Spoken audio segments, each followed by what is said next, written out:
New updates on Pete Alonso and Roki Sasaki, and where will Corbin Burnes and Alex Bregman ultimately end up? That and more ahead here at The Upside.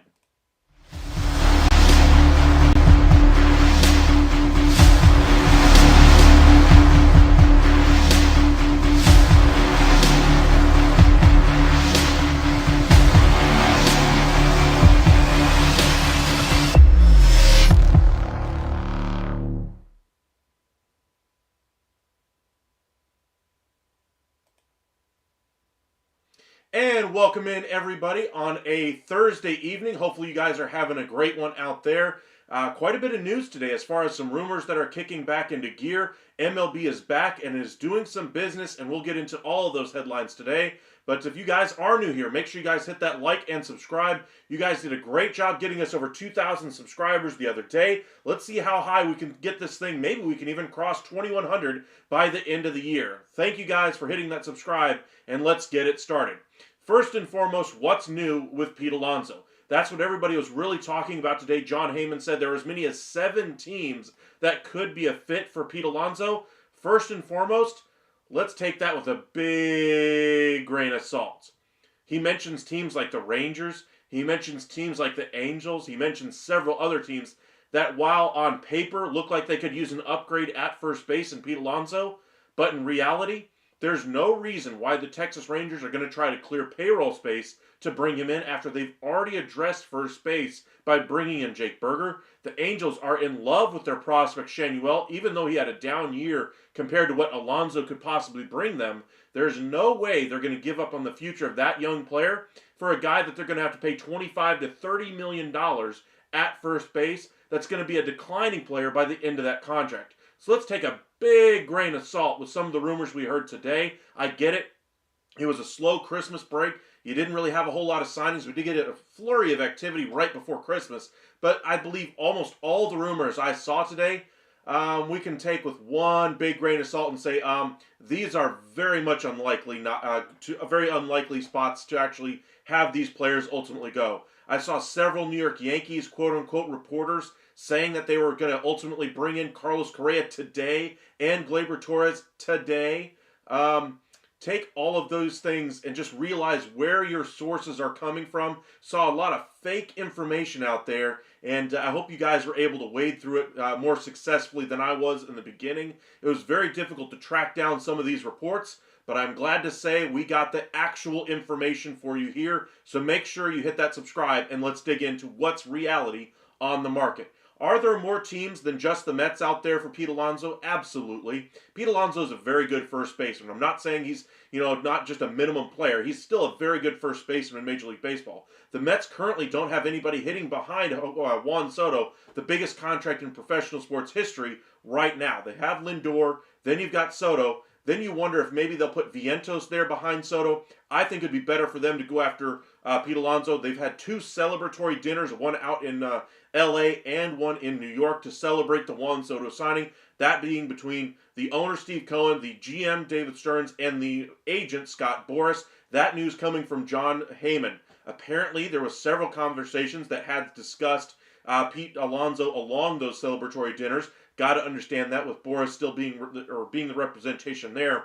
But Alonso's still going to do very well in free agency. But I will say this. It's going to take a little bit of time. There's not the impetus to try to get him signed right now from other teams. The market has dried up as far as first base is concerned. There are still some teams that could use a first baseman. He mentions the Mariners. The Mariners, though, are very restricted on budget right now. If they are unable to make a big-time acquisition, maybe they make a move here and trade away Luis Castillo to, say, a team like the Orioles, and instead of bringing back Mountcastle, they go for a cost-control player like maybe a Cowser. I doubt it would happen, trade would happen like that. But if it did, then that would leave a hole at first base. The Mariners would be a good fit. It's been historically a bad spot for right-handed hitters to ultimately go and perform. But, every ballpark is going to have its limitations. Pete Alonso would be a big upgrade, and ultimately, if you're willing to pay him the contract, I'm sure he'd be willing to go wherever wherever you're requesting him to ultimately sign. But as it stands right now, I still consider the Mets far and away the favorites for him.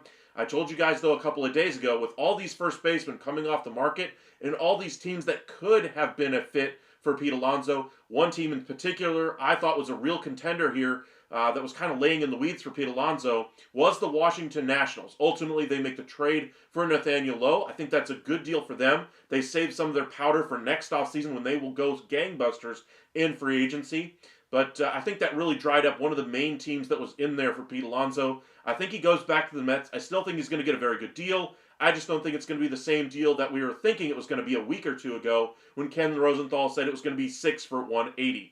I think we're looking a little bit less at this point, but we'll see where those numbers ultimately fall. Got about 65 of you guys already with us, 8 minutes into the show. Make sure you guys say hello and hit that subscribe button. See how high we can get that subscriber number today. We are at 2036 when we started the video. Let's see how high we can make that number climb today.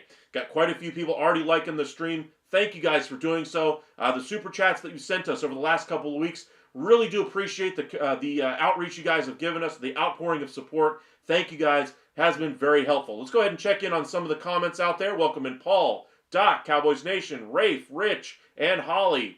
Terry, welcome in. When will Bregman and Teoscar and Burns sign? I would say Bregman probably a little bit longer here. We're probably looking until after New Year's, I would guess. Somewhere in between there. I wouldn't say it's happening today or tomorrow. I still think the 3 favorites there are the Red Sox, the Tigers, and the Blue Jays. I wouldn't, hold it against him if he signed before New Year's, but it still sounds like the market is still waiting on what the Yankees ultimately decide to do at third base. Whether that means they go for Arenado and that takes a backup option off the board for another team that was looking at Arenado if they were unable to get Bregman. Well, if Arenado comes off the board, then Bregman's the only option left. That might increase the urgency for teams to really try to bid on Bregman. So this might take a minute. Usually try to go for the bigger player, the more impactful player, player that you can sign right out of free agency rather than have to give up pieces for. But Bregman, might be the rare case here, or it might be the inverse here, where teams are looking for a shorter-term deal, like it would be with Arenado, and just see how much they can get the Cardinals to pay down on that deal. I still pick the Red Sox as the team for him to go to. I would not be surprised if this happened before New Year's, but I'm going to say it happens a little bit after, just because the way this market has really played out, through the Christmas break and after, even before. We still had plenty of the conversation around Bregman be the same thing as it is right now, but I'm still picking the Red Sox for him. As far as Teoscar, I'm still picking one of the Northeast teams. As far as which one of them, just kind of depends where he will go. I do like the the notes from Ken Rosenthal about how they've been kind of playing the same song and dance this whole entire offseason, the Dodgers and Teoscar Hernandez. His belief is that he will go back to the Dodgers. Originally, that was my belief as well. but they just seem so intent on their contract situation with their corner outfielders after they brought in Conforto that maybe they're just sticking to this number hard and fast right now for Teoscar, and they just don't want to budge off of it. If Teoscar's demands drop to say $20 million a year, $18 million a year, I think they would sign right now on the dotted line. As it stands right now, Teoscar is asking for 22 to 24 million per season. Honestly, I don't think that's a terrible contract if the Dodgers brought that deal in as well. I still think he goes back to the north, or goes to the Northeast anyway, just because I think there's so many teams that are looking for bats there. One of them's going to get Bregman, and then you're going to be fighting over Teoscar Hernandez and Santander. But I would never rule out the Dodgers at this point. As far as Burns, honestly, I still think it's the Giants. We thought the Rangers might have been clearing some payroll when they made the trade of Nathaniel Lowe for something really big. That turned out to be Jock Peterson, and they still might be able to shoehorn a Corbin Burns into that deal, or into their budget beneath the tax rates anyway. But ultimately, I don't think it's going to happen there. There's several teams that could possibly be a mystery team here, but I think far and away the favorite has to be the Giants at this point. Red Sox have already filled their holes in the rotation. Blue Jays, I'm sure, already have a significant offer already on the table for him. If I had to guess, the reasons why he hasn't already agreed to that deal is because he doesn't want to go there. The instability of the organization from the top down leaves a lot to be desired, and we'll see what ultimately happens. Let's see here. What's good, gents? Having a great day. I'm convinced Burns will never sign. He will sign eventually. Welcome in, Rich. Rafe, that potential trade with Castillo to Red Sox is interesting. Yeah, I'll just say I'll put it that way. Terry, Yankees need, I'm guessing that's supposed to be Arraez. I would love to see him go pretty much anywhere with a really good number 2 or 3 hitter in that lineup. I mentioned the Rangers in front of Seager, the Astros in front of Alvarez, Yankees in front of Judge. I mean, anywhere you put him in front of a big time RBI producer, that offense is really going to hum with a player like him at the top of that lineup. I think the Yankees would be great with him, but the defensive fit with the Yankees is where I think they have a little bit of an issue. I think they don't see him as a position player, at least fitting a position that they need right now. Maybe you play him at second base and play Chisholm over there at third, but we'll see. I don't think that it's overly likely that he goes to the Yankees, but I do see the Padres trading a couple of their guys that are on expiring deals. They have King, Seats, and Arraez all on expiring deals this year. The Padres have done a great job ever since Pirelli's been there to really get into some big-time contract situations and then out of those situations just as easily to recoup some value. We've seen that over and over and over again with different iterations of this Padres team. I think we're about to see it again with Dylan Cease and Luis Arraez. Roy, without Teoscar agreeing to deferrals, he will not be a Dodger. It will cost the Dodgers another 110% in luxury tax. Dodgers are World Series worthy with or without Teoscar. I agree with you there, Roy. And maybe that's the issue. If he wants more money, maybe they'll give it to him in deferrals. If he wants less money, maybe they agree to a deal straight up. But I think deferrals is the way the Dodgers have been really handling things. I think that loophole will basically be solved in the next CBA, but as it stands right now, that's something the Dodgers have really maximized to their greatest potential. Anthony, let's see, I'm not sure where this is coming from and if it's a reliable source, but apparently even with his Tommy John surgery and him recovering, the Yankees are still willing to trade for Sandy from Miami. I don't know about that. I think their rotation is already very good. I know you always want to get better talent, and you always want to, bring in the best talent you possibly can. But if he's not healthy, he's not going to help that team, and you're not going to give up major league pieces or impact pieces to help out your team if they're not actually going to help you right now. Let me catch up to some of these comments here. If it weren't coming from, let's see here, Tommy Johnson. I was way too young, but the Braves pitching staff in the 90s. Who is the most underrated guy on that staff that is not Smoltz, Maddox, or Glavine. Actually, I remember that pitching staff quite well. I remember Kevin Millwood for a time was there. He was very good. Some reason I'm remembering Terry Mulholland. I can't remember if he was out of the bullpen or if I want to say he was a bullpen arm. He was a good piece for that team. Rocker, of course, at the back end. Not exactly a great human being, but that's a different issue. For me, though, just watching Greg Maddux pitch was just something special. The issues for him, though, were the way he pitched. He likes to pitch right on the corners and just a little bit off the plate and would really get some great calls. He knew really well how to pitch. But those issues that he got into when he got to October was when the temperature changed. He couldn't hit those corners quite as well, and so he'd miss his spots, and then the Braves had their issues. That's what happens when you get to October. Now, if they had been playing in July or something like that, I think the Braves probably would have won a couple more World Series with that same group there, but you play it in October. I love Greg Maddux. I love John Smoltz. Love Tom Glavine. That was one of the greatest pitching staffs we've ever seen. And, 3 Hall of Famers right there. Alrighty. Said it's time to party. Yeah, it is, Rich. Roy, could Burns take a Snell deal and go back on the market next year? Not a chance. I think he's going to get a very good deal on the market right now. He doesn't need to take a pillow contract. He's going to get a great deal. Cowboys Nation, I'd be happy to see King come to the O's. Not a proven ace, but his upside is sky high. I would agree with you there. I think his number in free agency will probably be less than that of Dylan Cease, which is why I like that idea for the Orioles. They don't necessarily want to spend $30 million a year over 7 years on a starting pitcher. Maybe you could get Michael King to agree to say, 4 for 25 per. Remember, they just gave 1 year to $13 million to Sugano. I imagine if they go after Castillo, that'd be a very comparable contract for what King could ultimately sign for. But we'll see what happens. The Orioles have to address their starting rotation and have yet to do so. Matt, welcome back. Many people in Houston think Anthony Santander will be an Astro. Any news on that? Not yet today, but the market was kind of updated from John Heyman and several other reporters out there today that some reports were more truthful than others. But the conversations around the Astros still work around whether or not Framber Valdez will agree to an extension before spring training. And if they don't get a deal before spring training, do they try to move him or trade him to see what they could get like they did with Kyle Tucker? I don't think that ultimately will happen. I think they have a very good chance of getting him done on a contract extension at some point. And they may even be able to sign him in free agency on a 5-6 year deal. That'd be right at the top end of their budget, but the Astros could still swing it. As far as the outfield alignment is concerned, Santander, I've mentioned him quite a few times in connection with the Astros. Profar as well. A few other options like Randall Grichuk and some lower level options remain.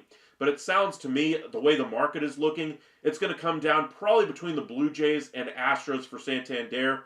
If I'm Santander, I would look at the Blue Jays and say, hey, if you want me to go there, I want a big bag. I don't want what the Astros are going to give me because they're going to give me a chance to compete every single year. Blue Jays, we might not know who that's going to even be signing my checks in 6 months. So this offer better be good if I'm looking at the Blue Jays. And if I'm him, I would sacrifice a little bit of money and go to the Houston Astros. Sorry, Blue Jays fans, just the uncertainty around that organization is where I have the issue. I don't think they're going to be able to get a deal done with Vlad Guerrero Jr. And then the talk of Major League Baseball for basically the next 2 months once the season starts. How quickly do the Blue Jays decide to sell? What do they sell Vladdy for? What is he going to want in free agency? What's the return going to look like for the Blue Jays? All those are big questions that are going to pop up pretty much right in April, towards the end of April. I don't think the Blue Jays are going to be a very competitive team this year. I think we're probably looking at a 70 to 80 win team at best in a very difficult division, a division that's going to have McClanahan coming back for the Rays, a division that's going to have the Orioles that be a slugfest team that's not going to be able to pitch very well, but they're still going to be able to mash during the regular season. You look at the Yankees, a much better rotation than what they've had in recent memory. Now, their lineup overall is probably better, but their issues are going to come when it comes to October if they have enough proven performance. Soto was a great postseason performer, and they might miss that in October, but for 162, they're still going to be very good, and Boston did some big-time improvements for their rotation, and they still might not be done with possibly bringing in Alex Bregman as well. And that's just, how I see that, or how that division is going to work out. And the Blue Jays are going to be looking at, around the division going, I guess everybody's passed us by. It's time for somebody to bid here and give us a big haul. And everybody's going to look at the haul that they get, quote-unquote, haul, for Guerrero and Bichette and whoever else they decide to trade. And it's going to be pittance, pennies on the dollar for what they could have gotten a couple of years ago. Think of the trade that Juan Soto, the Nationals got for Juan Soto. They traded him years in advance of his free agency because they knew they weren't going to be able to re-sign him. The Blue Jays have really tried to push the envelope the last couple of years and tried to win. That strategy has not worked, and now they're not going to be able to reap much of anything in return for them, and they're going to be stuck with a very long rebuild process. Mark, I know you're one of the Blue Jays fans that's in here all the time. Sorry about your Blue Jays, my friend. I just don't see a very good year coming. I'm hoping I'm wrong, But unless they catch lightning in a bottle, somehow convince a Pivetta and a Santander to sign there, and then somehow convince Bregman to go there, I just don't see the turnaround here for the Blue Jays at this point. Appreciate you guys joining us. Got about 75 of you guys with us right now. If you guys wouldn't mind hitting that like and subscribe, would go a long way to helping us out here. Trying to see if we can reach 2,100 now by the end of the year. Since you guys did so great reaching 2,000, let's see if we can reach 2,100 by the end of the year.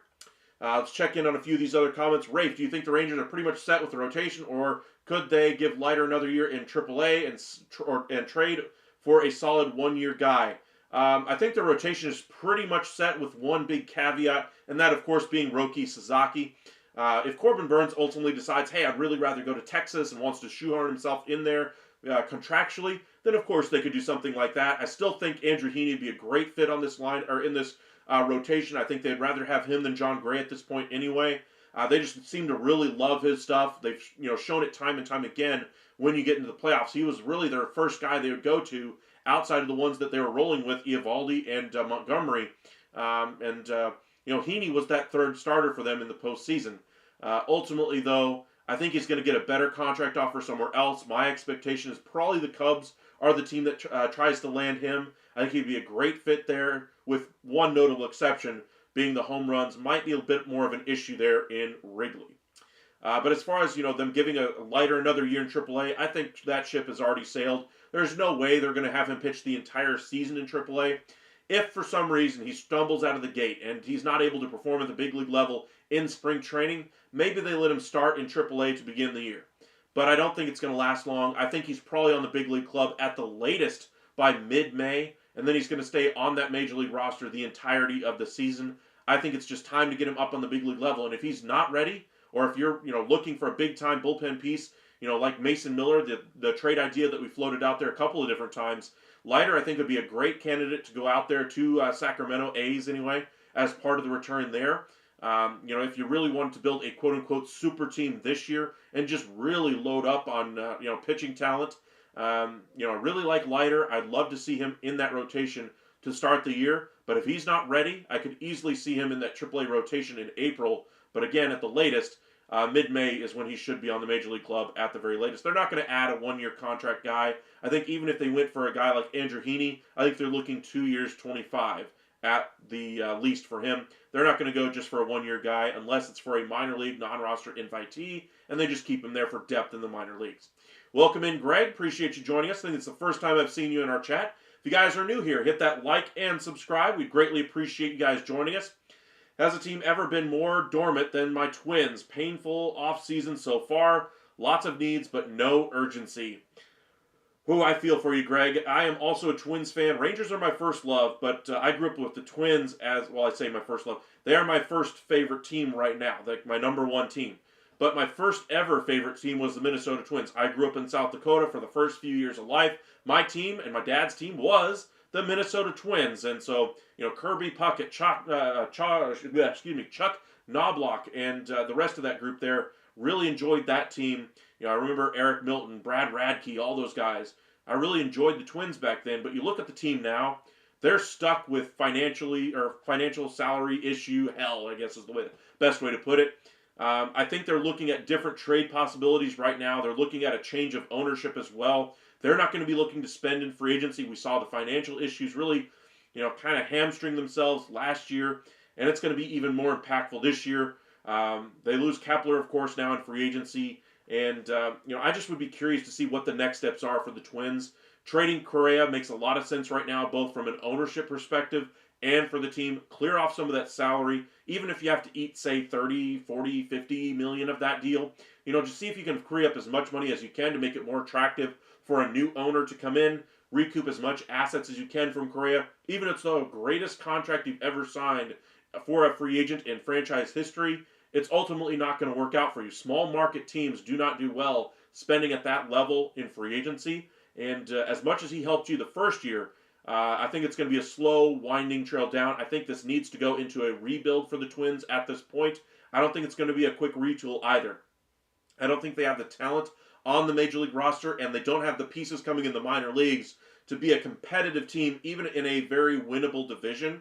They have three improved teams there with the Royals, Tigers, and Guardians. You have the White Sox as the bottom dwellers, but I think your next championship, or at least contending window, if you're a Twins fan, could be 3 to 5 years away at the earliest. I think this is a situation where they just need to tear it down. Now, the exciting part for those of us, if you're not a Twins fan, would be what happens with Carlos Correa. How much do the Twins eat? Where could he go? And I would guess probably one of the New York teams. I think it'd be a great fit on the Mets. I think it'd be a great fit on the Yankees, depending on how the money works out, of course. Big caveat there. I saw some real pushback on some of the comments that I had on some of my lives when I was going through those comments today about how no way are the Mets going to be a great fit for Correa. I'm sorry. Who was the team that was pushing for Correa before the Twins? That would be the Mets.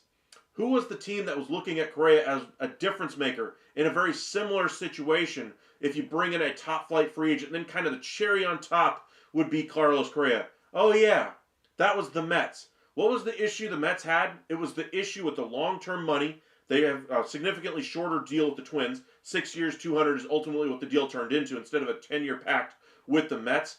The back-end money is the issue as well. So the part that you have them pay down, maybe that's the part you have the Twins ultimately take care of. And then the Mets were already comfortable with these numbers when they tried to sign him a couple of years ago. So I get the pushback. I get how they still have other priorities. I'm not saying they're choosing one over the other. I'm saying one in addition to another. Bringing in Pete Alonso and going after Carlos Correa, both are very possible with the New York Mets and with Steve Cohen's budget. There's nothing saying it couldn't. So while the pushback, I get it. This is not a finishing piece. This is not the only piece that they'll do. But it is certainly a great piece for them to be able to add and really lengthen out that lineup even more and mitigate the risk if that's your worry.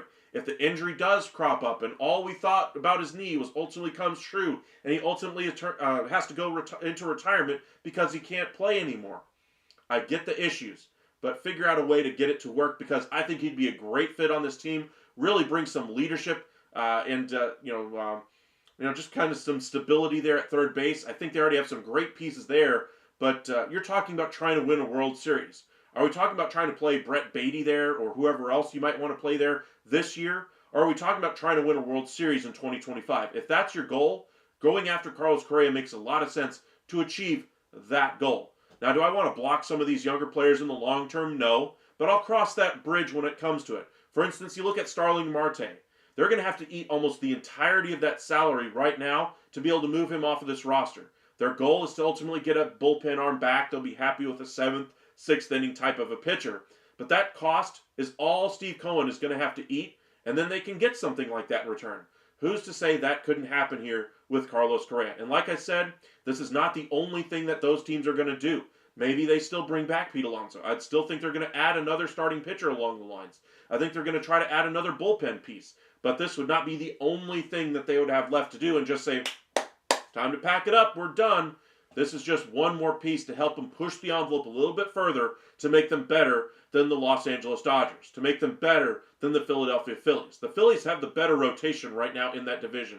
The Dodgers have a better rotation right now in the NL.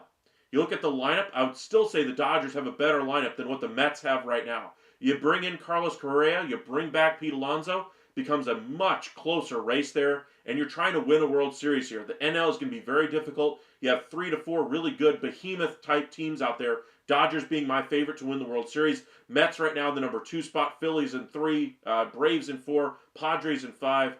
Some really good teams there. You're going to have to beat some of the Goliaths in the sport right now. And I think bringing in some good veteran at-bats with a Carlos Correa, somebody who's been in that tough moment in a postseason series and can handle that pressure, would really go a long way to overcoming a really stout team in the LA Dodgers that's still going to add more pieces this offseason, just like the New York Mets. But to your comment there about the Twins, I think trading Carlos Correa is the first move, and then we'll see about Pablo Lopez. That one might take a little bit more time, but I think the best move for them would be to try to offload that salary first of Correa, and then try to game plan what they want to do to kind of tear this down all the way to the studs the rest of the way. Cowboys Nation, you think Sugano coming to the O's could possibly tempt Sasaki to come to Baltimore with rumors he doesn't want to necessarily be in a big market? Yes and no. I guess supposedly, nothing necessarily hurts there. Do I think that there's any realistic chance that he goes to Baltimore? Probably not. The small market thing, big market thing, while it's a factor, I don't think it's going to be the one that tips the scales one way or the other for another team. It's one thing that he'll consider and file it away, but I don't think it's going to be the one thing that he's going to look at and say, yep, that's why I want to go there. Nope, that's why I don't want to go there. I think he's going to look into, how the city is, how the plan is for the team. Are they going to be a contending team? What's his role going to be on the team? Is he going to be the ace from day one, or is he going to be the number 5 starter like he would be in LA? Is he going to be asked to be, the game 1 pitcher in a World Series right now, fresh out of the gate as a rookie? Or are they going to be looking for him as more of a, hey, we have 4 other aces on our staff. Maybe you could be there if somebody else gets injured, but in all reality, we'll probably be using you as a long man out of the bullpen once we get to a postseason series, and then next year when we have all these other contracts and you've proven yourself at the major league level, and you're the ace of our staff, then you can take the ball in game 1. Which scenario does he want to go for? Which team has the best plan for him to help make him even better than he already is? Those are things that he's going to take into account, and we'll see what his ultimate decision is. Appreciate you guys joining us. Just crossed the 30-minute plateau. If you guys wouldn't mind hitting that like and subscribe, go a long way to helping out our channel. Trying to see if we can reach 2,100 now by the end of the year, so we'll see how close we can get. Greg, I'd like Profar for the Twins, maybe Winker. I like both of those players, honestly. I just think the Twins are looking more in the bin of, say, $1 to $5 million for any additions they're going to be making this offseason. I don't think they're going to be signing anybody to multi-year deals. I don't think they'll sign Profar for that very reason. Now, Winker had a little bit of a resurgent year last year. I think it's still going to cost them more than what they're comfortable paying. I think you're going to have to go even more bargain basement. We're looking at platoon guys, possibly a Grichuk, maybe a 1-year, $4 million deal. Basically hit against lefties only, be a corner outfield bat for you, and just see what you can flip him for at the deadline. Maybe bringing in Martin Perez to help out in that rotation, give you some innings. Somebody who could take a 1-year, $4 million deal and be a nice piece for them. He has pitched in Minnesota before. Maybe he wants to go back there. Maybe he doesn't. But, the Twins need to make some additions to this roster to kind of round out this team. They've really done nothing so far. Anthony, I did a little bit of research according to baseball forums. The most underrated starter of the 90s rotation with the Braves was Steve Avery. There was he was a pretty good one for them. I will give you that one. Let me see if I can catch up with some of these comments here. Where is Sasaki signing? Welcome in, Hirsch. If I had to guess, I'd still say the Dodgers. Padres are becoming more and more of a fan favorite out there as to where he will sign. Let's see here. Rafe, if Vladdy and Bichette leave the Jays via free agency, then the Jays might be cooked. I think they're already cooked, my friend. I think that the writing is already on the wall. I think they're just trying to save their jobs at this point, which, like for you, Mark, it's a tough thing to really see. But I think that's the way it's going to go right now. And once they ultimately realize that, it's going to be too late. They're not going to capitalize on the value of either of those two guys. Not that they would get too much as it is right now. But I think it'd be more than what they would get at the trade deadline. But they ain't going to trade him until the deadline at the very latest. Rafe, Sasaki can't sign until 1/15, excuse me, exactly correct. Cowboys, he can but won't because of international rules with their contracts. Again, correct there, Cowboys. He wants to maximize his value in that contract, which would mean around $5.1, $5.4 million with international bonus pool money, which means, again, January 15th through the 23rd is when we'll expect him to actually formally sign the deal. Now, he may have already picked his team before then, but that contract will not be done on paper, at least until the 15th, and teams won't be able to talk about it, but we might get news out there from other reporters before then. Rafe, has there been talks with Miller to Rangers, or is that something you would just want to see? Has there been talks with Miller to Rangers? Miller? Trying to blank as far as who his Miller is. Can't think of who you're referring to there. Let's see here, trying to catch up on some of these other comments here. Anthony, honestly, what I can see happening for the Mariners trade for a bat by trading away Luis Castillo, but they signed Sasaki. Possible. The Mariners are one of the teams that is interested in Sasaki as well. Castillo's their one way to really free up money, so I could see that one happening. Holly, the official signing of Jock Peterson probably won't happen until after the holidays. They still need to do his physical. True, but they also might try to do the structure of that deal a little bit differently as well depending on how their contracts work out. Remember, they're still trying to bring in Kirby Yates. They're still trying to add an 8th inning guy. Chris Martin is the one they have tabbed right now. And like I said, there might be some other big domino we're not seeing right now in Texas to where they might need to shoehorn a contract in there. I keep bringing up the point of a possibility of like a Corbin Burns level player, but maybe it's somebody in like the 8th inning role, maybe a David Robertson or somebody like that, or an Andrew Heaney, where they're trying to create a little bit more roster flexibility or financial flexibility to make those things happen. It's going to take a little bit of time for that deal to happen for many reasons, not just for the physical. Anthony, if the Yankees bring in Correa, that feels like they're giving up on Anthony Volpe as their shortstop. I don't think so. I think Correa would probably play third base in that scenario. Matt, makes sense. Correa to go into the Yankees. He can also play third base. Exactly there. Hirsch, Correa would play third. Volpe plays short. Jazz would move over to second. Agree. Rafe, I don't think the Rangers do it, but they pull off a Helsley trade. What kind of contract would you see them giving him?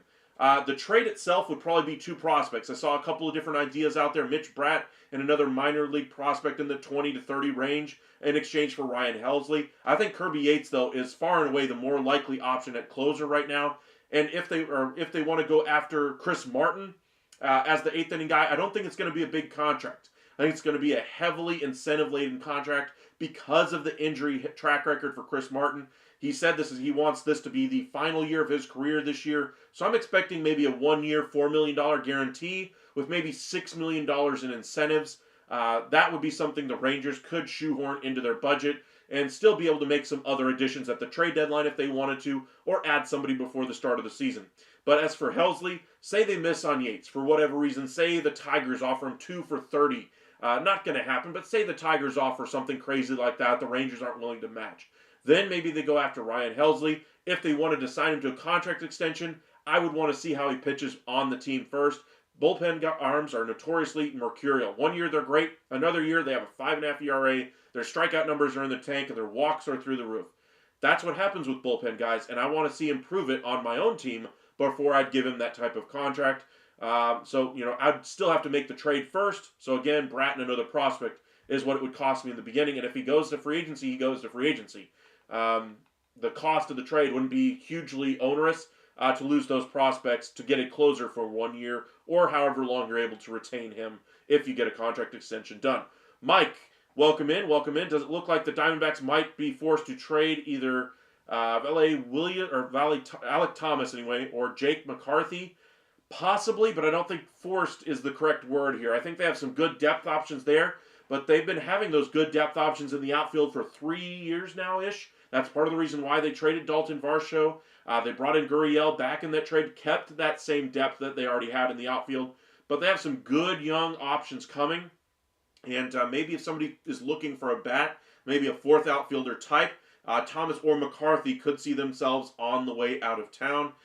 For instance, Alec Thomas possibly would be a great fit in a trade with the Yankees. I think he'd be a great fit as far as a speed guy, somebody to come in and make a difference, a different type of player than what they've had. Possibly fill in for Cody Bellinger out there in center if he doesn't work out in center or if there's injury issues on the team. But they already have Trent Grisham in that role. They'd have to have traded Trent Grisham to somebody else to make this trade really happen. But I could see them using that position of strength to solve other issues on their roster. Whether it's to try to offload the salary of Jordan Montgomery and use that money somewhere else, or if it's just to add another bullpen arm.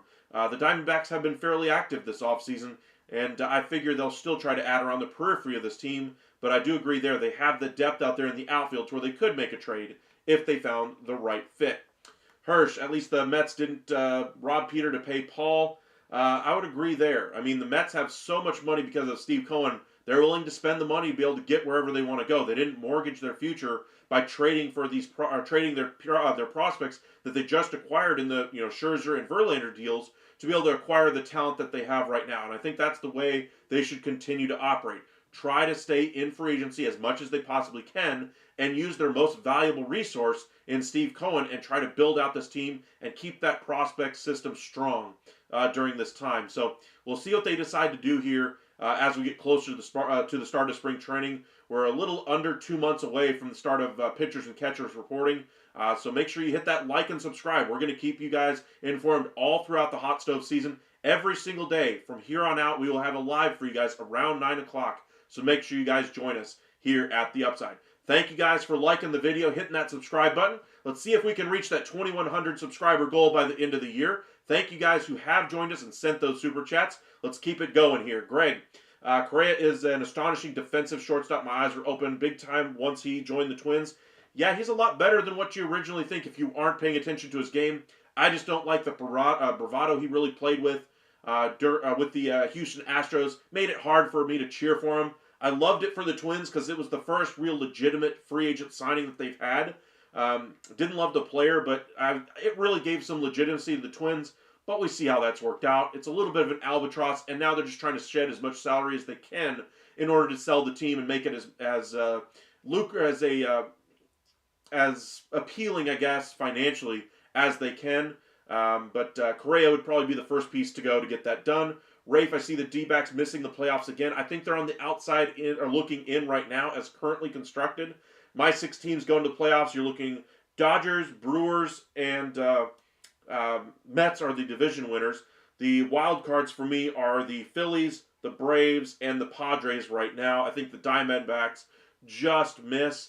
I think the Giants could be in that conversation if they bring in Corbin Burns. I think teams like the Cubs, Reds, Pirates, even the Cardinals to some degree all have a claim in the NL Central as well. Roy, Mets signing Soto. Trying to catch up on these. Mets signing Soto at $765 million was a battle of billionaire egos who did not want to lose to each other. Soto is not worth $765, but to Cohen spends money like a drunk sailor. Look, Scherzer and Verlander. Yeah. Let me put it this way. Say you have $100 in your pocket. What's 10 cents to you when you have $100 in your wallet? Seriously, think about it in that kind of a way when you're talking about Steve Cohen's money. It's not a huge sum of money to him. He can make that money up in a couple of days. He's a hedge fund manager. He has all of that money at his disposal. Yes, he's going to win some and he's going to lose some when he makes those types of moves. Yes, it's a big, huge expenditure. Yes, it's the biggest contract we've ever seen in professional sports history. Pretend he has, I don't know, gobs and gobs of money. Whatever his actual net worth is. I don't even know offhand what his number is nowadays. But think about it in terms of if you had a $100 bill and you had a dime in your pocket. How much are you going to care about that dime? How much are you going to worry about the cost of a $1 cheeseburger moving to $2? How much are you going to care about, a big screen TV, being, I don't know, $500 at the market versus $1,000 when you make money like Steve Cohen? Same thing here with Juan Soto. It's just on a much bigger scale. And us, I can speak very plainly about this. Speaking as somebody who makes less than several $billion a year, I can say that quite comfortably. I don't play in the same tax bracket as these type of players do, as these owners do. I don't go on private jets every day. They have a completely different lifestyle. Would I love to have that same type of luxury and be able to take those types of chances in life and be able to enjoy those things? Absolutely. But I know in my life, looking at, kind of keep it simple here. Say you want to go out to dinner at Applebee's with my budget. That would be kind of a representative, nice meal. Not necessarily a great meal, but it's a good everyday meal. That might be absolutely terrible to a guy like Steve Cohen. He would rather have some, I don't know, $100,000 steak, for instance. What's the difference to him? He's able to afford it. That's the dime to him when it's $100 in your pocket. So when you're talking about egos, when you're talking about how much money these guys are giving away to these players, just realize Cohen could make up the money that he's giving to Juan Soto in this deal much quicker than you or I ever could. So kind of keep that in mind as well. Hirsch, Soto won't age well. He's going to age very well for the first 7-8 years of that deal. After that, though, remember, it's a 15-year deal. I think the Mets are more than happy to just live with what's left on that contract. Now, Cohen, you'd like to think if you're a Mets fan, he's a Mets fan himself. He's never going to sell the team. But if he ever decided to sell a team, that would be the only issue long-term for the Mets, is if Cohen decided to sell, then who's really going to back up the money for Soto's contract? Are they going to have to do what other teams have done, and pay down some of that contract with an owner that might not have as deep of pockets as Cohen? That's always a possibility. But as for right now, I still like the signing for the Mets from top to bottom. Really gives them some legitimacy, really increases their overall talent level, and gives them a real chance in a postseason series against some of the greatest teams in the National League, like the Philadelphia Phillies and the Los Angeles Dodgers. There's more work to do. We mentioned Pete Alonso. We say that this rotation is not necessarily better than either one of those two teams, so they're going to have to win via their offense. And we'll see if they add another bullpen piece to kind of shorten the game for some of their starting pitchers. Might even go to a six-man rotation to start the year there with the New York Mets. But that offense is far more legitimate than what it was before Juan Soto. Even without Soto or even without Alonso or Correa in that lineup, for instance. You bring back Alonso, then you got some depth behind him. You got some protection in that order for Soto. You bring in a guy like Correa. You could really have this thing humming offensively. Still going to be behind as far as their pitching staff, but their offense probably could be a little bit better than the Dodgers at that point. You mean Mason Miller? Okay, I see what you mean there, Rafe. How serious is their interest? The Rangers have been discussing that one for basically since the trade deadline, a little bit before that. Rangers were looking to upgrade their bullpen before Kirby Yates really cemented himself as the closer last year. Their top priority right now is Kirby Yates, beginning and end in Kirby Yates. They're all about Kirby Yates right now. The only reason why I keep mentioning Mason Miller is because the Rangers have registered interest in him. And if the Rangers did something crazy and really wanted to go all out for 2025, the contract is so cheap, you'd have to give up some serious collateral in order to bring him in. But if you did something crazy in free agency and went all out for 2025, he would be a guy I would expect the Rangers to reach out to. Cowboys, Big Felix coming back as our closer is the biggest, brightest spot this offseason. How sad. Well, sorry, buddy. I know you're Orioles. You're looking for some bright spots there. That pitching staff, you at least got Sugano. Yay. But you still need a number one in that staff. Luis Castillo is probably going to be the guy, or Dylan Cease, if I had to guess, on opening day. But right now, your rotation looks, really, really, really bleak out there in a very difficult division in the AL East. The Orioles need to do more in that rotation. But you're correct. Felix is going to come back. There were some thoughts from some fans out there I saw today about them going for another bullpen arm, which was the original thought anyway last year and the year before, adding to the bullpen. Kimbrel was brought in because of the injury to Bautista. But maybe they want to kind of allow him to kind of ease his way back into that bullpen, not to overly stress him early in the season by bringing in a high-leverage relief arm in there. I don't see that being as plausible as it was last year. They really needed a one-year closer in Craig Kimbrel. They took a chance on it. Didn't work out. And I don't see them really going that route. Now, they may go the one-year, $4 to $5 million route for a guy who might be able to pop in there if Felix isn't ready. But as it stands right now, Felix is going to be their closer in the second half of the year, and we'll see what their bullpen looks like. We'll see what their rotation looks like once we get to spring training. Got about 95 of you guys with us right now as we're crossing the 48-minute plateau. If you guys wouldn't mind hitting that like and subscribe, we'd greatly appreciate it. We've gained quite a few subscribers over the last 3-4 weeks. We've gained almost 400 subscribers in just that short period of time, crossing 2,000 subscribers. Let's see if we can reach 2,100 by the end of the year. So if you wouldn't mind spamming that like, let us know where you're watching from in the chat. Hit that subscribe button. Follow us over on X, @UpsideSN, and on Facebook, Upside Sports Network. But most importantly, hit that like and subscribe. It really does help us out here at the Upside. Best place you're going to get baseball coverage at any point in the year, right here at the Upside. MLB Network ain't going to give you this coverage anymore. You got a variety show in the morning with Hot Stove. You got a highlight show in the evening anyway with MLB Tonight. This is where you're going to get all the rumors, all the information, where players are going to go, what's your team looking to do, what holes do you have left, and you guys can send me your ideas. You can send your ideas all you want to MLB Network. They ain't going to respond to you. They might put you up as a funny question on their variety show in the morning, but they ain't going to give you a legitimate answer as to what your trade proposal might be worth. Jim Bowden does a great job on The Athletic as far as answering a couple of fan questions once a week. Every single night, I'll try to go through every single comment that I possibly can and answer your questions one by one and talk about every single one of those comments that you guys put in there. That's kind of what I try to do here. So if you guys enjoy this content, make sure you guys hit that like and subscribe. Alrighty, Anthony, the contract that Juan Soto just signed with the Mets, do you think it's going to backfire on them like it happened with Bobby Bonilla, where they're still paying his contract until 2034, I believe? First and foremost, did Bobby Bonilla, his contract backfire? No. We'll start there.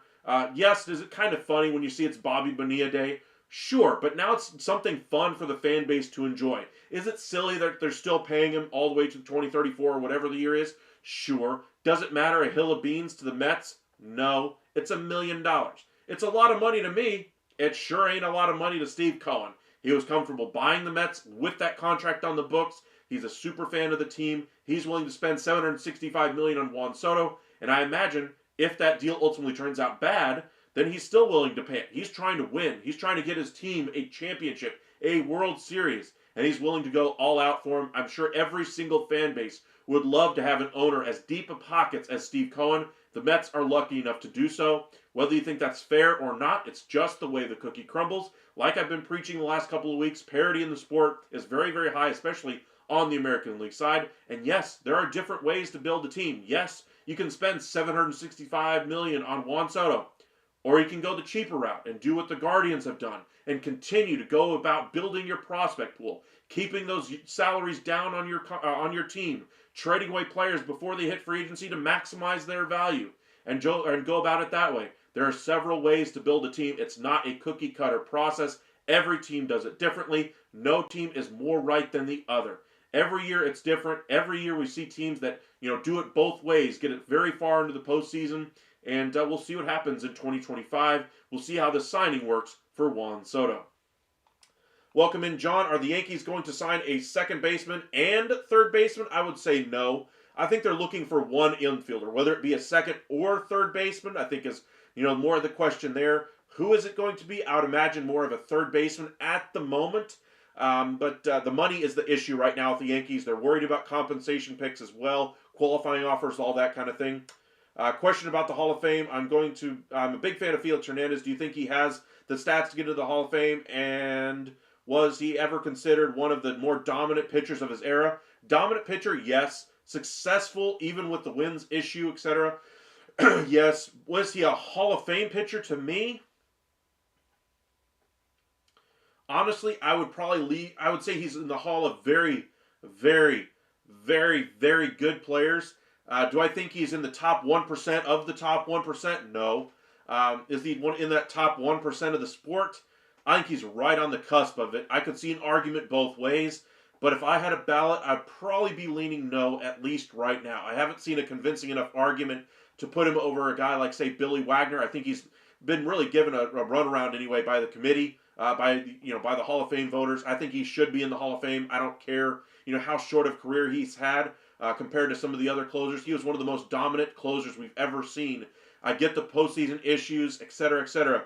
But looking at Billy Wagner, looking at the other closers that are already in the Hall of Fame, one could argue he's probably the second best closer in MLB history, maybe third behind Hoffman, depending on how you view it. But Mariano, of course, number one. Wagner is right there for me, though. So, I think he should get in. But Felix, I think he's just going to miss for me at the moment. Let's catch up on some of these other comments here. Quite a few comments rolling in. Appreciate you guys joining us. Rafe, do you see there ever being a $350+ million payroll with the biggest we have ever seen at 285? Yes, honestly, I think we're going to see it inside of the next couple of years. I don't think we're very far away. We may even see it next year. Lucas, welcome back. Hello, Upside. I'm seeing the Phillies Rangers World Series this season. Honestly, I could see the Phillies getting there, but they need to shake up that roster. At least that's what I thought they were going to do. I think they're in a little bit of a malaise. Now, if they're able to get off their schneid in the postseason, maybe they get there. But for me, they're a 162 team. They struggled once they get to October. If they can overcome those issues, I think they could get there. But for me, I think we're looking clearly at the Dodgers as the favorite right now. The Mets could get there if they bring back Alonso and Correa and really make it a 3-team race to win the NL. But for me, I still have the Dodgers on the NL side. For the American League, I still think the Yankees get back there. I think teams that would probably be second and third in that order, I'd probably put the Rangers as second. For third, I might put Houston or Baltimore. I'm not sure which. Boston might have entered the chat as well. Guardians, they're a very good team. I just wonder if they have enough firepower compared to all the other teams in the American League to overcome any of those others.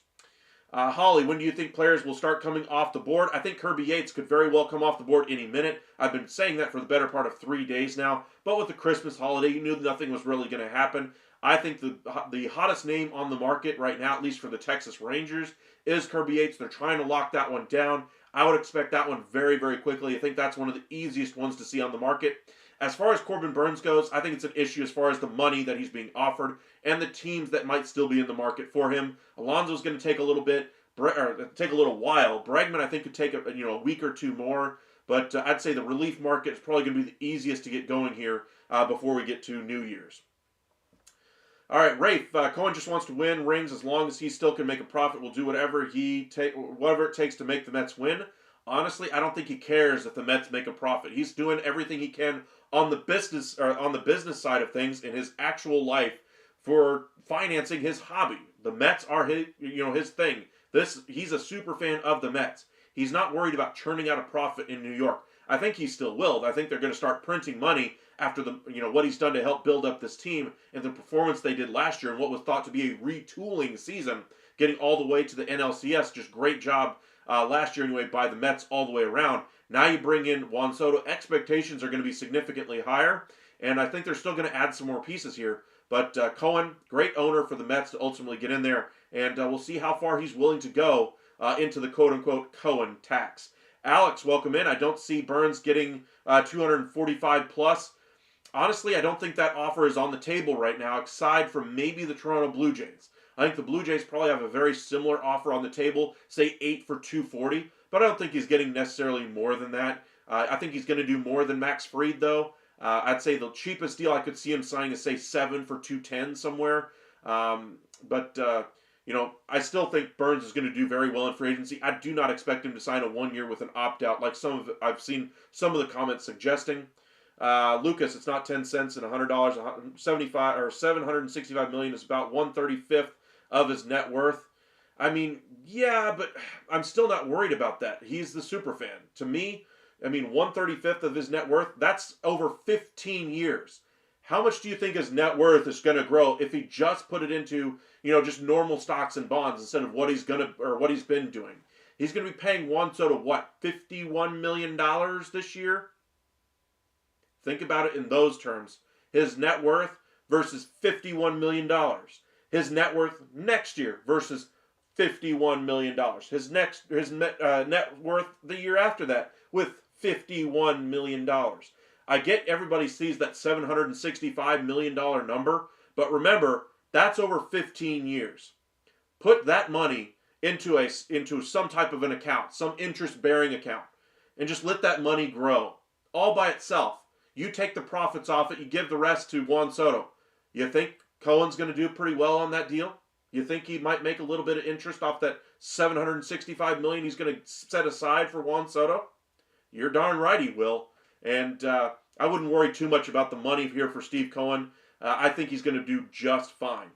Alex, Cubs need to take that belly money and put it to good use. I would agree there, but they still have Seiyu Suzuki. I think they're going to have a hard time moving him. They're looking for a number 5 starter. They were hoping to bring in Luzardo on a cheaper deal because of the trade possibility there. Ultimately, now they're going to have to spend some money on a number 5 starter and for a bullpen option. Might leave that money a little bit scarce for the lineup additions we all thought they were going to try to make. They're going to have to put a lot of pressure and a lot of their hopes and dreams on Kyle Tucker and see if he can really carry this team in 2025. They're quote-unquote all in for 2025. We'll see what that actually means with the rest of the moves they're going to make. Rafe, I don't think the Phils sniff World Series for a while. I think this is the last, one of the last 2 years we really see the Phillies in that conversation. They're, kind of stuck financially with what they want to do. Now, after that, finances are going to free up. But remember, the Nationals are going to be a significantly better team in 2 years. They're a team that I expect to pass the Phillies by that time. Bryce Harper's going to be a couple years older by that time. Same thing with Schwarber. Real Muto might not be able to play every day behind the plate anymore. And the rest of that team, might not be the same as where it once was. And I think the Phillies in, say, a few years might fall off the face of the earth, with where their talent level is now. I still think they're one of the 3 best teams in the National League, probably one of the greatest chances in Major League Baseball to make it to a World Series. I still think the Dodgers are a prohibitive favorite over them. The Mets, I think, passed them with the signing of Soto and with some of the moves that they made, bringing back Manaea. I think they still have more work to do, and they will get it done. The Phillies are locked into what they are, and unless they overperform what they've done, I just don't see them overcoming either one of the Mets or the Dodgers there. Rafe, would you ever think about doing an off-season grade video for all teams? Honestly, yes. I do those quite a few times throughout the off-season. I'll do one here just before spring training, and then I'll do one after spring training, and then I'll kind of do a regrade once we get to the trade deadline as well. Cowboys Nation, we bought Bowman back. We brought Bowman back. I think he'll play a late inning role more this season early on. Yeah, I mean, it's a decent piece for you. Oh, one piece I did want to mention I just saw before I came on the air. The New York Yankees are discussing a left-handed reliever who played with both the Tigers and Rangers last year, Andrew Chafin. I think this is more of a 6th, 7th inning type of a role for him if they were to bring him in. I think this would be a good get for them. I think this would solidify Weaver as their 8th inning option. And yes, Yankees fans, I see you guys in the comments saying, Luke Weaver's the 8th inning guy. What are you talking about? Yes, he's a very good option in that 8th inning role. The point that I keep stressing about them looking for another guy who could fit in that role is you have greater versatility to be able to use Weaver as a weapon in that bullpen. Say you're in the World Series and Shohei Ohtani, Freddie Freeman, and Mookie Betts are due up in the 7th. Would you rather have Luke Weaver face whoever is after them in the 8th, or would you rather flex him up and be able to face them in the 7th? And then have another guy, a very good option, a guy who can close games for you, another guy on the similar playing field as Luke Weaver, be there in the 8th inning and really make a really strong bullpen there. Obviously, you'd rather have the second one, be able to use Weaver all over wherever you need to use him. As a fireman, that's what bullpen arms are. He is a very valuable piece, can pitch multiple innings as well. And I'm not saying Weaver's not a great option in that 8th inning, but for me, if I'm the New York Yankees, if I'm Brian Cashman, if I'm Aaron Boone, I want one more elite option back there. And I keep mentioning Tanner Scott as the one guy that they've been connected to and are still being connected to even today. So we'll see what they do in that bullpen, but Chafin is one guy that would help out that bullpen. They make the deal with Loizinga, official today. I think I pronounced the name right. Jonathan Loizinga. He was a starter originally. His stuff played up in the bullpen. Injuries have been an issue for him.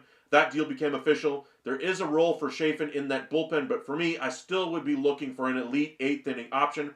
Like I said, I hear you, Yankees fans. You guys love Luke Weaver. Love him as well.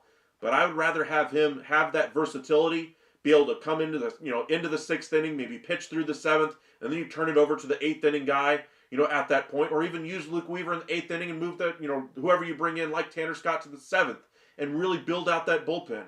Maybe a David Robertson could come in and be that 8th inning guy for you as well.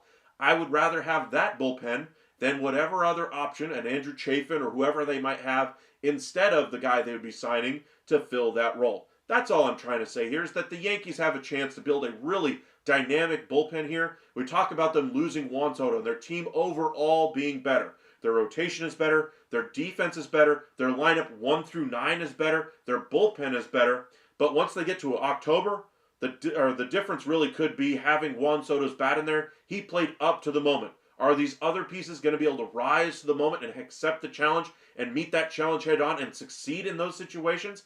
That remains to be seen. I think bringing in another dominant bullpen piece here would really help in that regard. They had issues in that bullpen. Devin Williams is a great addition, but they need more help there in my estimation. I love Luke Weaver, but like I said, I'd rather have him be available in the 7th inning if I get Shohei, Mookie Betts and Freddie Freeman there in that 7th inning, and then have just as much confidence in my 8th inning guy to be able to handle things after Luke Weaver has already been exhausted. So that's all I'm trying to say. Just give yourself some more weapons in that bullpen. I hear you guys that are Yankees fans. Just remember that it's always about building a better team here. And I think them going after another solid, maybe even an elite bullpen arm here would really set their bullpen apart from other teams in Major League Baseball, especially on the American League side, where the rest of the bullpens of the top teams, the Rangers, they don't really have an elite option right now at the back end of their bullpen. They'll get one, but they don't right now. The Orioles have one coming off of injury, but beyond that, a little bit of question marks. You look at a team like the Red Sox, they've got some good older veterans there and a really young pitching staff, some question marks still remain. Other teams like the Astros, they have Presley, who they're going to trade away. Hader, who had an up and down season last year. Their bullpen really found their groove in the second half of the year, but you saw the rocky start that they got off to after they brought in Josh Hader. Still have my question marks there. And with the Mariners, they have a really good bullpen, a really good starting staff. They have no offense, though. I don't think they're going to make the postseason. I don't think you have to worry about that one.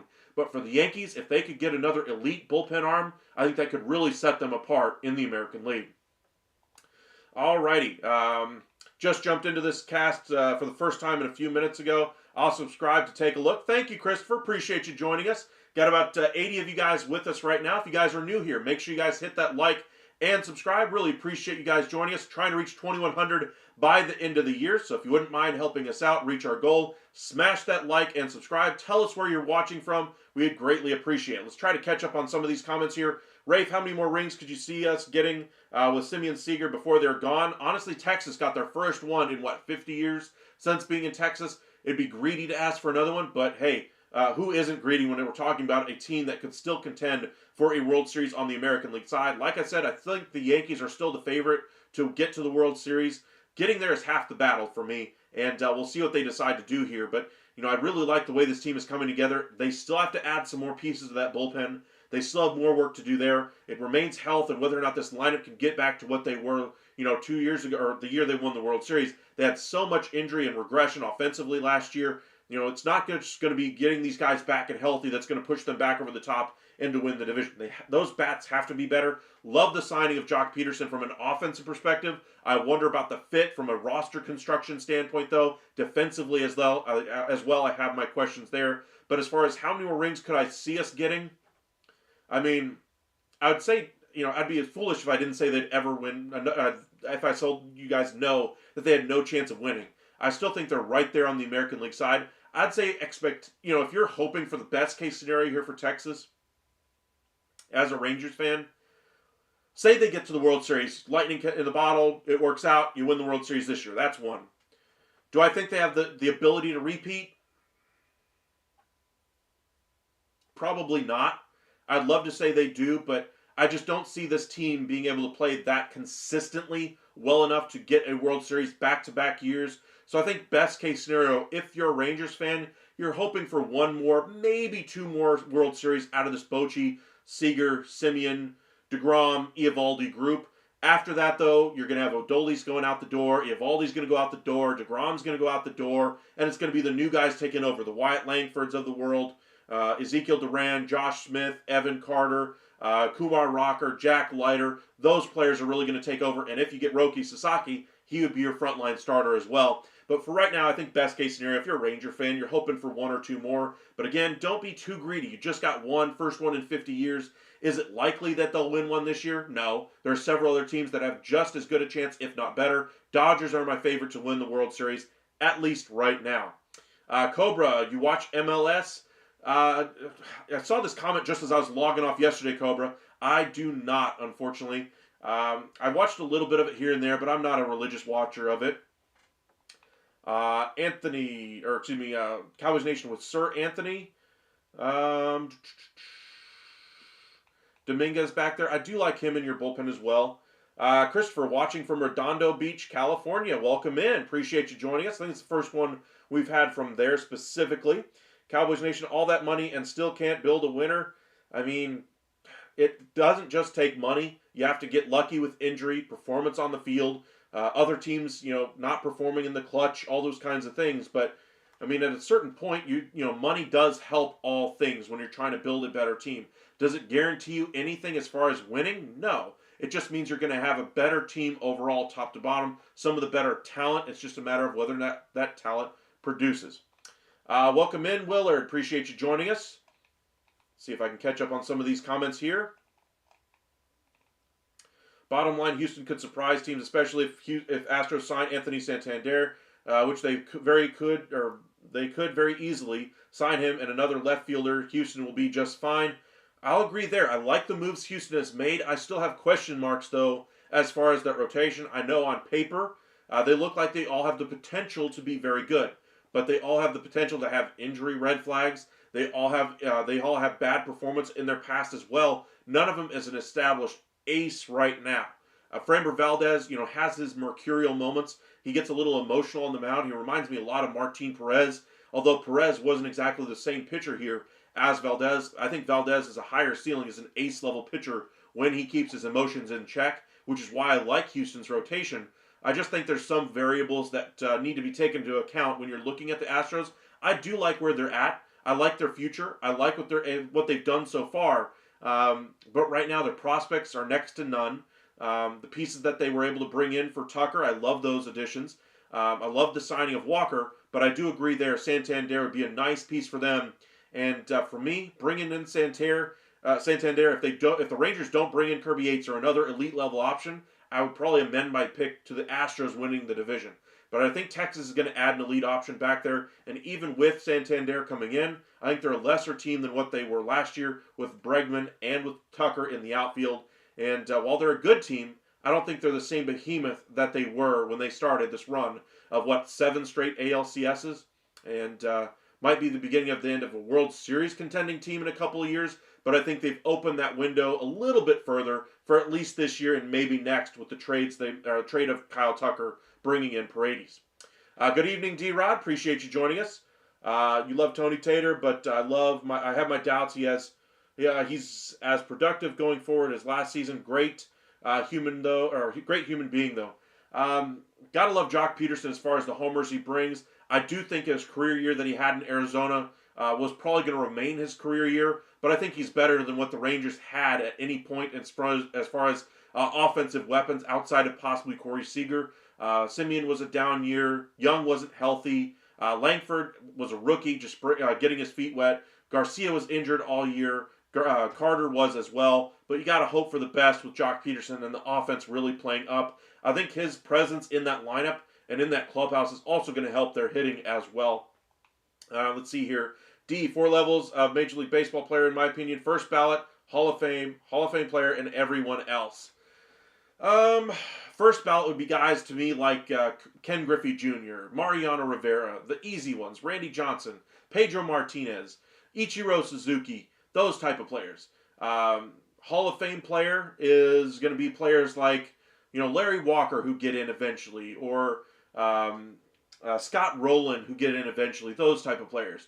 Hall of Fame ballot players are players who, are very, very good. To me, this year, the case study of that would be Felix Hernandez. I could see how some players or some people believe he should be in, but I don't think you're going to get 75 out of 100 of us to agree on that one to get him into the Hall of Fame. And then everyone else, just to get to Major League Baseball is an accomplishment, and those players should be, given a round of applause to even get there. They're the best of the best of the best of the best of the best, and they should be given their due. Lucas, I'm very excited for Jocktoberfest. I am too. Rave, top 3 most disappointing offseason and top 3 most surprising you didn't see doing what they did. Most disappointing so far, big asterisk there because there are some big free agents that are still on the board. Honestly, there are 75% of the free agents that we entered this offseason with still on the board, with over half the offseason gone already. And several of the top guys still remain. But the most disappointing, probably Philadelphia. I don't like the moves that they've made. I don't like how they weren't willing to shake up their roster. And I get it, from a salary construction standpoint, they really couldn't.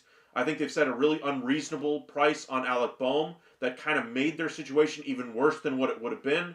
I think their unwillingness to trade prospects, which is unlike Dave Dombrowski, to get rid of some salary and bring in some talent and flexibility for them, has really kind of stuck them with what they've got. So I'd say 1 is Phillies. They're a little bit more disappointing this offseason. 2, I'll go ahead and say probably the Blue Jays. They kind of set everything up to try to go all in this year because their front office was trying to save their job. Ultimately, it hasn't happened, and I don't like the moves that they made, and I don't think they're going to be able to rebound from where they're going. 3, I'll go ahead and say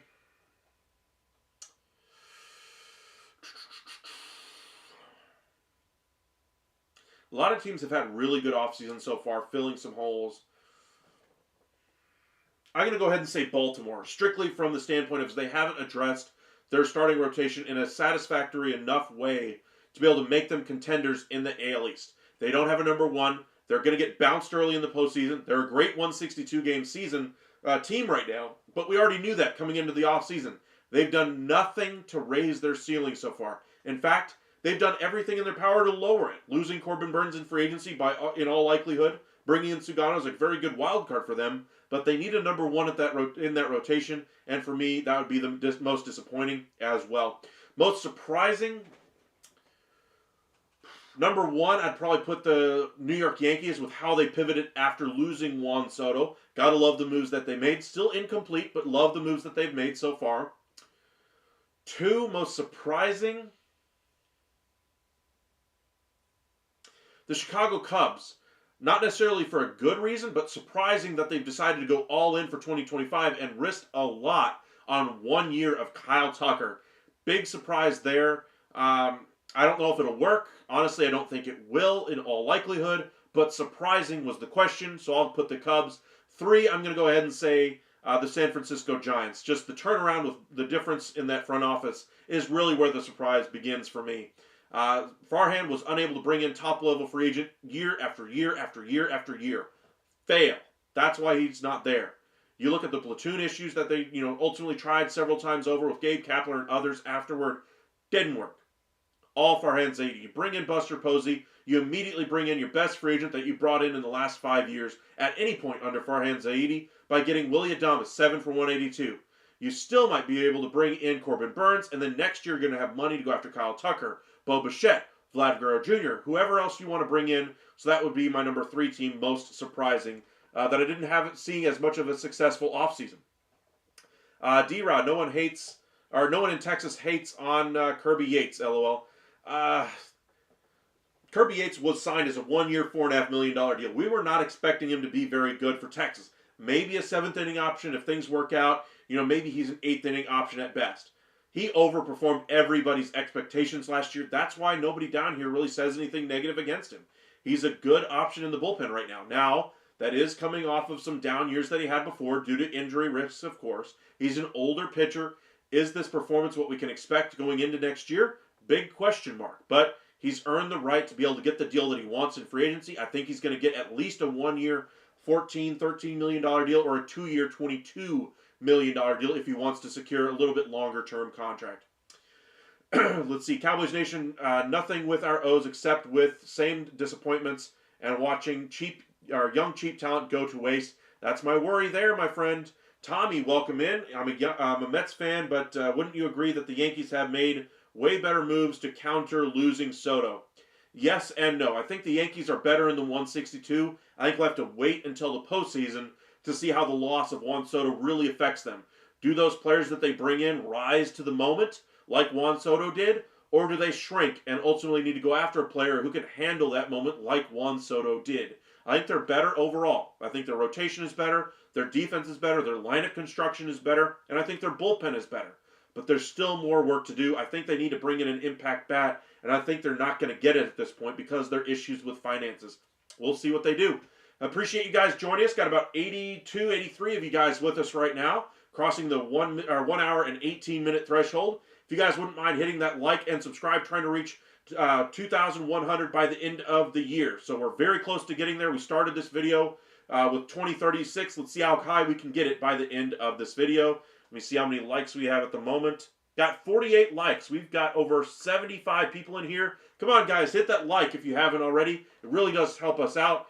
Trying to help us grow this community as fast as we possibly can. Nowhere else are you going to get this type of coverage anywhere else. Major League Baseball, MLB Network does not do this type of coverage for you guys anymore. They don't give you the information like they used to with Ken Rosenthal, Joel Sherman, John Heyman, Mark Feinsand, and several other reporters at the top. They did a great show in the beginning with Hot Stove in the morning.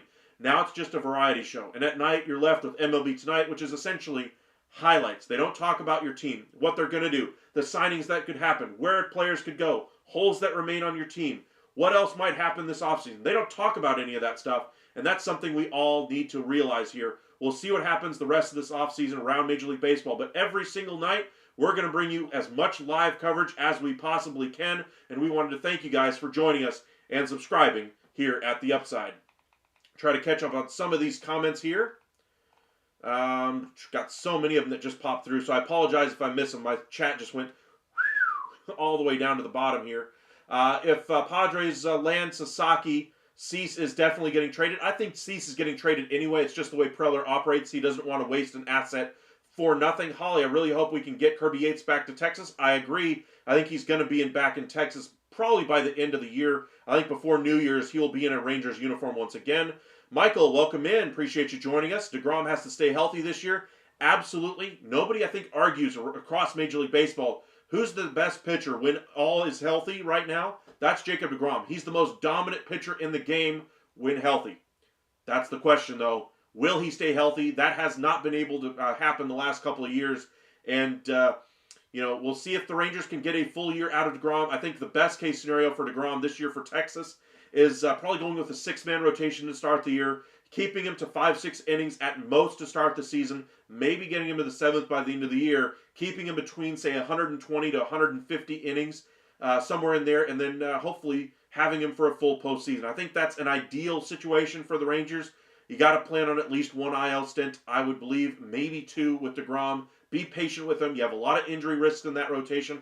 Not just DeGrom, but Tyler Mahle as well. Eovaldi's has injury risks in the past. You have some young guys coming up as well that are going to have their performance evaluated as they go in and out of these starts. Are they getting blown up at the major league level, or are they able to handle the situation? So we'll see what happens here. Holly, already read that one. Sorry here. Beach City TV, welcome in. Appreciate you joining us once again. If you guys are new here, make sure you guys hit that like and subscribe. Rafe, bold take: Dodgers get knocked out in NLCS this year. And LDS the year after before winning it again. To me, that's just pure guesswork, I guess. I mean, we just saw what happened the year where they were trying to, save to be able to go after Shohei Ohtani. They're going to be right up there with the best in the business this coming year. I think they're a great team. We'll see what they ultimately do. Welcome in VPCZX. Appreciate you joining us once again. JRP, will Batista be back for the O's in 2025? He will, and I think they're going to work him back in slowly.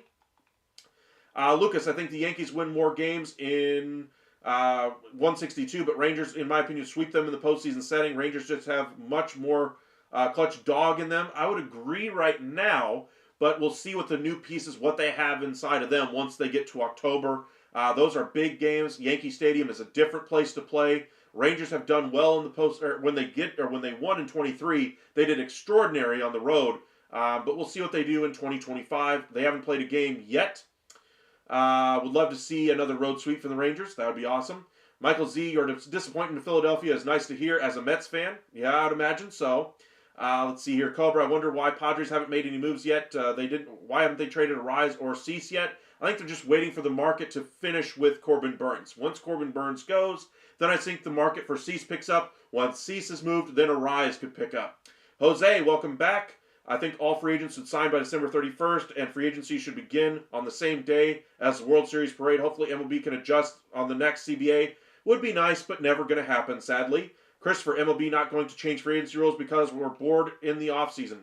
True to an extent. I think they like having these big stories dominate the headlines for weeks on end on their own network. Now they don't have those shows, but I think they still enjoy having the big surprise news come out. I think they enjoy being able to have the winter meetings and have that big time of year where they can really showcase something and show their sport. I think they like having baseball being talked about. Where are my Mets going to go? Where are my Rangers going to go in free agency? What holes are left? What happened since we lost this player in free agency? How are we going to make up for it? I think baseball really enjoys dragging that conversation out. Willard, heard the Astros news or no? Because I'm hearing some certain apps that Astros will sign Santander. I keep hearing the same things out there, but there's nothing concrete as of yet. Nothing really to report there. Wow, thank you for the super chat there, VPCZX. Appreciate that. 10. Wow, thank you guys. Merry Christmas to you all and your families. Thank you. Merry Christmas. Appreciate you guys joining us. We've gotten quite a few super chats over the last couple of weeks anyway. Wanted to thank every single one of you who have done so. It's really great that you guys do that and support our channel that way. We try really hard to keep this channel going every single day. And while I work full time and still try to do other things and have a career change coming maybe here in the near future as well, I try to keep this going every single night. I do really enjoy talking baseball, sports in general. And I love being here talking about this stuff with you guys. It's a lot of fun. We have a great community out there. I know quite a few of you guys have wished me well outside of this live as well. I really appreciate the well wishes, and thank you guys for the super chat, hitting that like and subscribe, helping us grow our channel. Trying to reach 2,100 subscribers by the end of the year. If you guys wouldn't mind hitting that like and subscribe, if you are new here, we would greatly appreciate it. Thank you again for that super chat there. And if you want to support the channel, or if the chat really gets crazy like it did, for a minute there today, want to make sure your comment is read, be sure to send it in that super chat. I will make sure I get it one way or the other. Rafe, if we bounce back offensively and pitchers can stay healthy, big question marks, relatively healthy, especially DeGrom, we can win 100. We can be a 100-win team and be in the World Series winning team again. Honestly, if you get both of those things to happen and get a healthy DeGrom, I would expect the Rangers to be there. I mean, I keep saying the Yankees are the favorite on the American League side, at least the way things are set up right now. If I could guarantee that the Rangers were able to bring in Kirby Yates, you could have a full season of a healthy Jacob DeGrom, and you have back to their career averages as far as the offense. Jock Peterson still plays very well. I think the Rangers would be the favorite, but I can't guarantee health.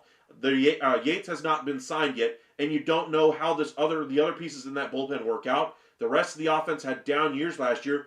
Do they recover? But if all those things happen, yes, I would agree with you. Rangers certainly would be right up there as the favorite along with the Yankees, at least to me. Let's see here. Trying to catch up here. Christopher, I see I'm guessing this is a Rangers podcast. Not a Rangers. I am a Rangers fan, but I do cover the entirety of the sport. So I try not to hide my bias. I try to be very open about my fandom. I don't try to hide that like some reporters out there say they're not a fan of one team or another, yet it's clearly obvious.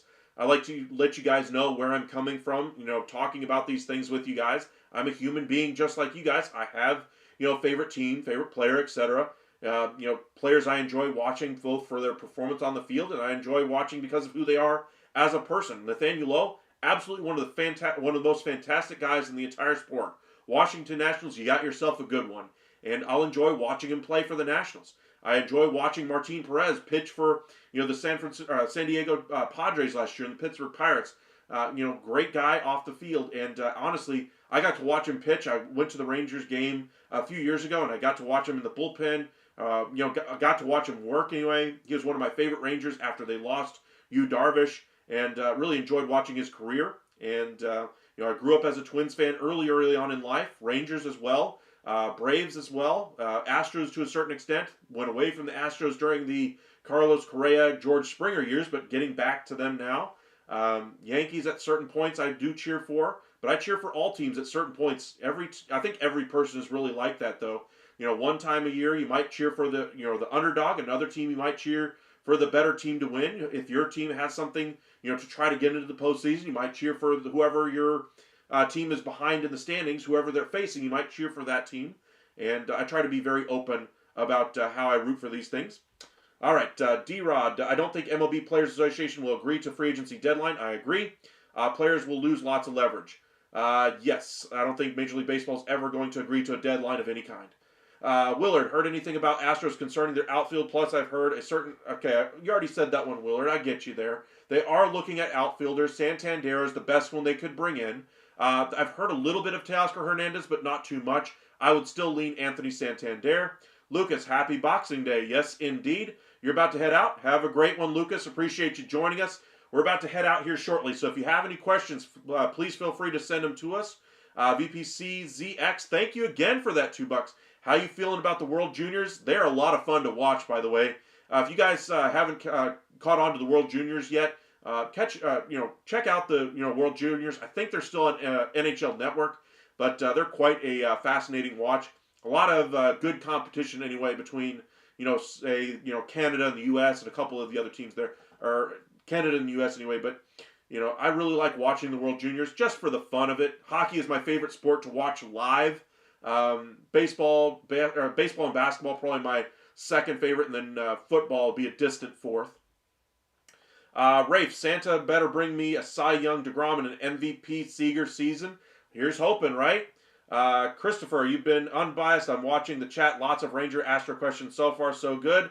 You're a Dodgers fan, excuse me, and that Witches Seager was still in LA. Cool show. Thank you, man. I appreciate that. Seager was great with the Dodgers. He really was. He was part of the reason why I cheered for the Dodgers when they did win their World Series.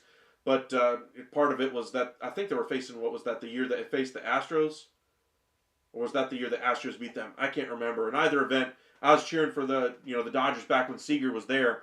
But the Dodgers, Max Scherzer, I love the trade when they got Trey Turner and Max Scherzer back then. Another reason why I cheered for them as well. But like I said, I try to keep it pretty unbiased as much as I possibly can. The main thing I try to do with this channel is I try to keep everybody informed. I don't really care about my bias. I don't really care about, what my favorite team, does or how it impacts your favorite team. I want to get as much information as I possibly can. I want to be able to talk sports. The part of the reason why I started this channel, I really love talking sports with my dad. And that was a big part for me. That was my one outlet to talk sports.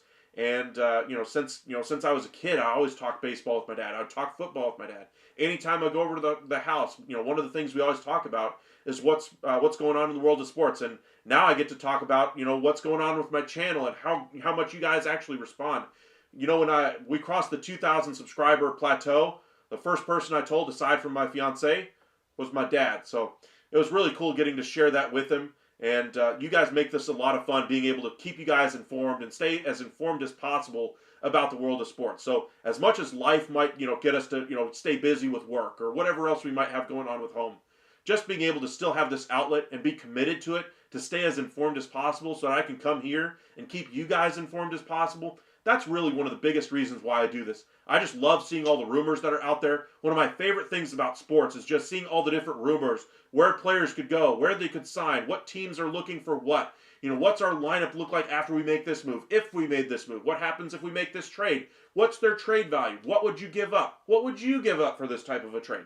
Love that stuff. I remember having a whole notebook every single day when I'm in school, when I was in grade school anyway, writing down Mavericks receive, Spurs receive, doing trades like that, pen and paper, before we really had trade sites like Real GM back in the day, before there was even ESPN and trade machine for the NBA. Now we've got baseball trade values for baseball.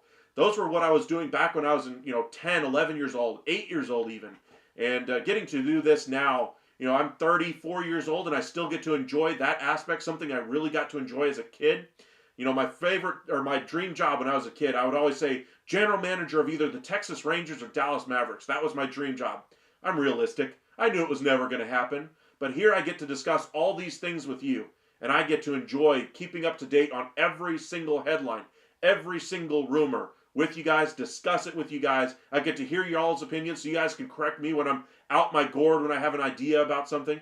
And I can correct you guys when you are misinformed about something. For instance, all the rumors we saw over the last 24 hours, a lot of hogwash was in there, and a lot more than usual. So I can understand why some reports out there, might have misled you on some things. And so I like to, keep you guys on the straight and narrow as far as what is real rumors and what's just complete hogwash from, like, what was the one site I saw, Fireside Yankees or whatever, saying Gleyber Torres was already signed or something like that. No.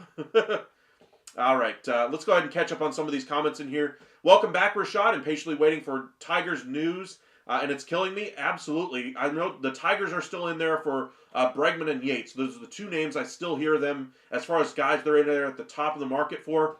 I think the Rangers pushing or making a full court press now for Kirby Yates. I think that's where he's going to go. I think he's going to go to Texas. I do not think they'll get him. The one team I keep hearing, looking for some help in that bullpen is the Detroit Tigers. I would not rule out seeing a trade of Ryan Presley to Detroit. They are looking to move him. Houston's looking to get off of that money and see what pieces that they can get back. I think he'd be a great fit there in Detroit and really solidify that bullpen for them. Would love to see that. That's one trade that's kind of quote-unquote out of nowhere that I could really see happening. Detroit, if they're able to get Bregman and then bring in Presley, call them the Houston Astros of the North. They would have brought in A.J. Hinch as their manager. Alex Bregman would now be their third baseman or shortstop, depending on how they break it down. And then they would have Ryan Presley as their closer. We'll see. Let's catch up on a few of these other comments here. Go Caps. Go Capitals fan. Okay, all right. Let me dream in. All right. Go Blue Jackets. I am a Stars fan. I was an Athletics fan, but I can't support the team that plays in Las Vegas. I get that. A lot of a lot of fans of the A's are really soured on the Vegas move. Honestly, I understand it. The A's have been kind of shellacked, at least their fan base has, pretty much since I've been a fan of Major League Baseball. They've never had great structure for their fan base. They always trade away players that they'd really root for. The only time in history where they ever really tried to keep that team together was when they had Mulder, Hudson, and Zito. That was the best time for the A's, at least when I was alive, where I really remember the A's being first and foremost in my mind.